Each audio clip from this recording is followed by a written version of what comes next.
Если мама в чем-то не права, кажется, не то она сказала, вы молитесь, что она жива и что вас такими воспитала. Если злостно тапочки шуршат, если дверь неосторожно хлопнет, значит, мама дома и жива, пусть вздохнет и даже, может, ухнет.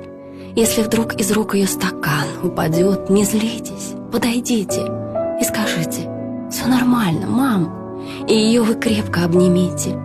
Если утром запах пирогов вас от сна назойливо разбудит, значит, мама дома, слава Богу, значит, мир и счастье в доме будет. А когда на праздник принесете своей маме старенькой цветы, вам, поверьте, дети, все вернется, от своих детей дождетесь вы. Если мама в чем-то не права, если вдруг не то она сказала, вы молитесь, что она жива.